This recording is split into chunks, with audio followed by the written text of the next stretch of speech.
संसद से लेकर सड़क तक, कानून से लेकर व्यवस्था तक, खेत से लेकर खलियान तक, खबरों का खजाना देखते रहिए द न्यूज इंडिया पर। उन सब के तार कहीं ना कहीं आतंक के इन्हीं ठिकानों से जुड़ते रहे हैं। आतंकियों ने हमारी बहनों का सिंदूर उजाड़ा था, इसलिए भारत ने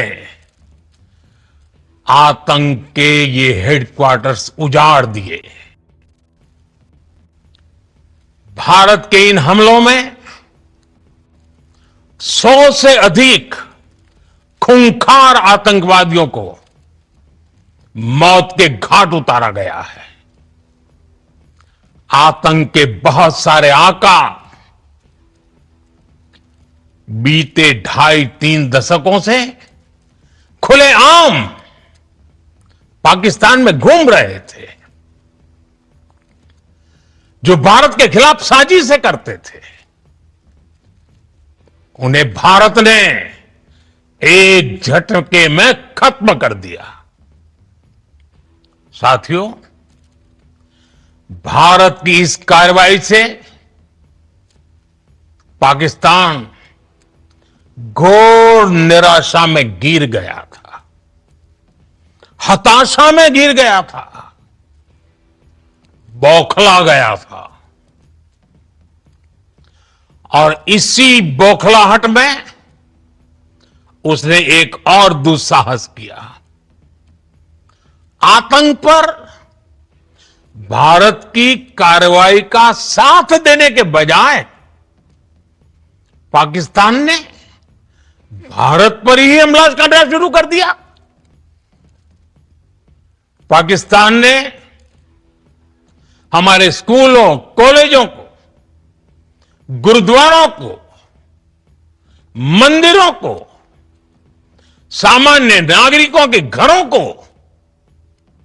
निशाना बनाया। पाकिस्तान ने हमारे सैन्य ठिकानों को निशाना बनाया। लेकिन इसमें भी पाकिस्तान खुद बेनकाब हो गया। दुनिया ने देखा कि कैसे पाकिस्तान के ड्रोन्स, पाकिस्तान की मिसाइलें भारत के सामने तिनके की तरह बिखर गई। भारत के सशक्त एयर डिफेंस सिस्टम ने उन्हें आसमान में ही नष्ट कर दिया। पाकिस्तान की तैयारी सीमा पर वार की थी, लेकिन भारत ने पाकिस्तान के सीने पर वार कर दिया। भारत के ड्रोन्स, भारत की मिसाइलों ने सटीकता के साथ हमला किया। पाकिस्तानी वायुसेना के उन एयरबेस को नुकसान पहुंचाया, जिस पर पाकिस्तान को बहुत घमंड था। भारत ने पहले 3 दिनों में ही पाकिस्तान को इतना तबाह कर दिया जिसका उसे अंदाजा भी नहीं था। इसलिए भारत की आक्रामक कार्रवाई के बाद पाकिस्तान बचने के रास्ते खोजने लगा। पाकिस्तान दुनिया भर में तनाव कम करने के लिए गुहार लगा रहा था, और बुरी तरह पीटने के बाद इसी मजबूरी में 10 मई की दोपहर को पाकिस्तानी सेना ने हमारे डीजीएमओ को संपर्क किया। तब तक हम आतंकवाद के इंफ्रास्ट्रक्चर को बड़े पैमाने पर तबाह कर चुके थे।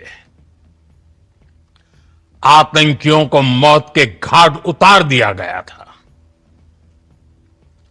पाकिस्तान के सीने में बसाए गए आतंक के अड्डों को हमने खंडहर बना दिया था। इसलिए जब पाकिस्तान की तरफ से गुहार लगाई गई, पाकिस्तान की तरफ से जब ये कहा गया कि उसकी ओर से आगे कोई आतंकी गतिविधि और सैन्य दुस्साहस नहीं दिखाया जाएगा, तो भारत ने भी उस पर विचार किया। और मैं फिर दोहरा रहा हूं, हमने पाकिस्तान के आतंकी और सैन्य ठिकानों पर अपनी जवाबी कार्रवाई को अभी सिर्फ स्थगित किया है। आने वाले दिनों में हम पाकिस्तान के हर कदम को इस कसौटी पर मापेंगे कि वो क्या रवैया अपनाता है। साथियों, भारत की तीनों सेनाएं, हमारी एयरफोर्स, हमारी आर्मी और हमारी नेवी, हमारी border security force BSF, Bharat के अर्धसैनिक बल लगातार अलर्ट पर है। सर्जिकल स्ट्राइक और एयर स्ट्राइक के बाद अब ऑपरेशन सिंदूर आतंक के खिलाफ भारत की नीति है। ऑपरेशन सिंदूर ने आतंक के खिलाफ लड़ाई में एक नई लकीर खींच दी है, एक नया पैमाना, न्यू नॉर्मल तय कर दिया है। पहला, भारत पर आतंकी हमला हुआ तो मुंह तोड़ जवाब दिया जाएगा। हम अपने तरीके से, अपनी शर्तों पर जवाब देकर रहेंगे। हर उस जगह जाकर कठोर कार्रवाई करेंगे जहां से आतंक की जड़ें निकलती हैं। दूसरा, कोई भी न्यूक्लियर ब्लैकमेल भारत नहीं सहेगा। न्यूक्लियर ब्लैकमेल की आड़ में पनप रहे आतंकी ठिकानों पर भारत सटीक और निर्णायक प्रहार करेगा। तीसरा, हम आतंक की सरपरस्त सरकार और आतंक के आकाओं को अलग अलग नहीं देखेंगे। ऑपरेशन सिंदूर के दौरान दुनिया ने पाकिस्तान का वो घिनौना सच फिर देखा है, जब मारे गए आतंकियों को विदाई देने पाकिस्तानी सेना के बड़े बड़े अफसर उमड़ पड़े। स्टेट स्पॉन्सर टेररिज्म का यह बहुत बड़ा सबूत है। हम भारत और अपने नागरिकों को किसी भी खतरे से बचाने के लिए लगातार निर्णायक कदम उठाते रहेंगे। साथियों, युद्ध के मैदान पर हमने हर बार पाकिस्तान को धूल चटाई है और इस बार ऑपरेशन सिंदूर ने नया आयाम जोड़ा है। हमने रेगिस्तानों और पहाड़ों में अपनी क्षमता का शानदार प्रदर्शन किया और साथ ही न्यू एज वॉरफेयर में भी अपनी श्रेष्ठता सिद्ध की। इस ऑपरेशन के दौरान हमारे मेड इन इंडिया हथियारों की प्रामाणिकता सिद्ध हुई। आज दुनिया देख रही है 21वीं सदी के वॉरफेयर में made in India defence equipments, इसका समय आ चुका है।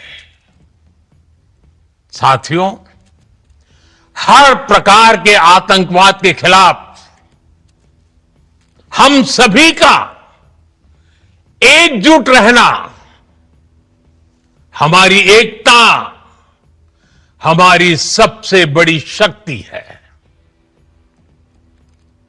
निश्चित तौर पर यह युग युद्ध का नहीं है, लेकिन ये युग आतंकवाद का भी नहीं है। टेररिज्म के खिलाफ जीरो टॉलरेंस, ये एक बेहतर दुनिया की गारंटी है। साथियों, पाकिस्तानी फौज, पाकिस्तान की सरकार जिस तरह आतंकवाद को खाद पानी दे रहे हैं, वो एक दिन पाकिस्तान को ही समाप्त कर देगा। पाकिस्तान को अगर बचना है तो उसे अपने टेरर इंफ्रास्ट्रक्चर का सफाया करना ही होगा। इसके अलावा शांति का कोई रास्ता नहीं है। भारत का मत एकदम स्पष्ट है। टेरर और टॉक एक साथ नहीं हो सकते। टेरर और ट्रेड एक साथ नहीं चल सकते, और पानी और खून भी एक साथ नहीं बह सकता। मैं आज विश्व समुदाय को भी कहूंगा, हमारी घोषित नीति रही है, अगर पाकिस्तान से बात होगी तो टेररिज्म पर ही होगी। अगर पाकिस्तान से बात होगी तो पाक ऑक्युपाइड कश्मीर, पीओके, उस पर ही होगी। प्रिय देशवासियों, आज बुद्ध पूर्णिमा है। भगवान बुद्ध ने हमें शांति का रास्ता दिखाया है। शांति का मार्ग भी शक्ति से होकर जाता है। मानवता शांति और समृद्धि की तरफ बढ़े, हर भारतीय शांति से जी सके, विकसित भारत के सपने को पूरा कर सके, इसके लिए भारत का शक्तिशाली होना बहुत जरूरी है। और आवश्यकता पड़ने पर इस शक्ति का इस्तेमाल भी जरूरी है। और पिछले कुछ दिनों में भारत ने यही किया है। मैं एक बार फिर भारत की सेना और सशस्त्र बलों को सैल्यूट करता हूं। हम भारतवासी के हौसले, हर भारतवासी का एकजुटता का शपथ, संकल्प, मैं उसे बहुत बहुत धन्यवाद। भारत माता की जय। भारत माता की जय। भारत माता की जय दोनों देखा है, उसका संयम दोनों देखा है। मैं सबसे पहले भारत की पराक्रमी सेनाओं को, सशस्त्र बलों को, हमारी खुफिया एजेंसियों को, हमारे वैज्ञानिकों को, हर भारतवासी की तरफ से सैल्यूट करता हूं। हमारे वीर सैनिकों ने ऑपरेशन सिंदूर के लक्ष्यों की प्राप्ति के लिए असीम शौर्य का प्रदर्शन किया। मैं उनकी वीरता को, उनके साहस को, उनके पराक्रम को आज समर्पित करता हूं हमारे देश की हर माता को, देश की हर बहन को और देश की हर बेटी को ये पराक्रम समर्पित करता हूं। साथियों, 22 अप्रैल को पहलगाम में आतंकवादियों ने जो बर्बरता दिखाई थी, उसने देश और दुनिया को झकझोर दिया था। छुट्टियां मना रहे निर्दोष मासूम नागरिकों को धर्म पूछकर उनके परिवार के सामने, उनके बच्चों के सामने बेरहमी से मार डालना, यह आतंक का बहुत विभत्स चेहरा था, क्रूरता थी। ये देश के सद्भाव को तोड़ने की घिनौनी कोशिश भी थी। मेरे लिए व्यक्तिगत रूप से ये पीड़ा बहुत बड़ी थी। इस आतंकी हमले के बाद सारा राष्ट्र, हर नागरिक, हर समाज, हर वर्ग, हर राजनीतिक दल एक स्वर में आतंक के खिलाफ कड़ी कार्रवाई के लिए उठ खड़ा हुआ। हमने आतंकवादियों को मिट्टी में मिलाने के लिए भारत की सेनाओं को पूरी छूट दे दी और आज हर आतंकी, आतंक का हर संगठन जान चुका है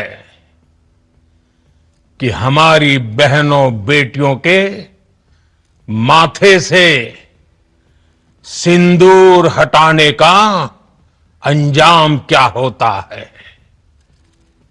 साथियों, ऑपरेशन सिंदूर ये सिर्फ नाम नहीं है, ये देश के कोटि कोटि लोगों की भावनाओं का प्रतिबिंब है। ऑपरेशन सिंदूर न्याय की अखंड प्रतिज्ञा है।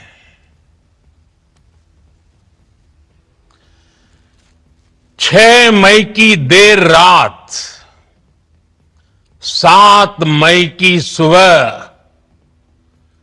पूरी दुनिया ने इस प्रतिज्ञा को परिणाम में बदलते देखा है। भारत की सेनाओं ने पाकिस्तान में आतंक के ठिकानों पर उनके ट्रेनिंग सेंटर्स पर सटीक प्रहार किया। आतंकियों ने सपने में भी नहीं सोचा था कि भारत इतना बड़ा फैसला ले सकता है। लेकिन जब देश एकजुट होता है, नेशन फर्स्ट की भावना से भरा होता है, राष्ट्र सर्वोपरि होता है, तो फौलादी फैसले लिए जाते हैं, परिणाम लाकर दिखाए जाते हैं। जब पाकिस्तान में आतंक के अड्डों पर भारत की मिसाइलों ने हमला बोला, भारत के ड्रोन्स ने हमला बोला, तो आतंकी संगठनों की इमारतें नहीं, बल्कि उनका हौसला भी थर्रा गया। बहावलपुर और मुरिद के जैसे आतंकी ठिकाने एक प्रकार से ग्लोबल टेररिज्म की यूनिवर्सिटीज रही है। दुनिया में कहीं पर भी जो बड़े आतंकी हमले हुए हैं, चाहे 9/11 हो, चाहे लंदन ट्यूब बॉम्बिंग हो, या भारत में दशकों से जो बड़े बड़े आतंकी हमले हुए हैं, उन सब के तार कहीं ना कहीं आतंक के इन्हीं ठिकानों से जुड़ते रहे हैं। आतंकियों ने हमारी बहनों का सिंदूर उजाड़ा था, इसलिए भारत ने आतंक के ये हेडक्वार्टर्स उजाड़ दिए। भारत के इन हमलों में 100 से अधिक खूंखार आतंकवादियों को मौत के घाट उतारा गया है। आतंक के बहुत सारे आका बीते 2.5-3 दशकों से खुलेआम पाकिस्तान में घूम रहे थे, जो भारत के खिलाफ साजिशें करते थे।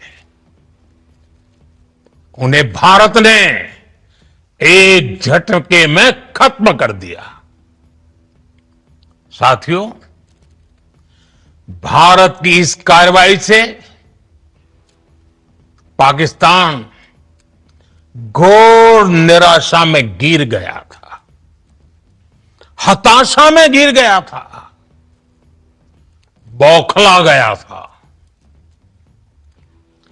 और इसी बौखलाहट में उसने एक और दुस्साहस किया।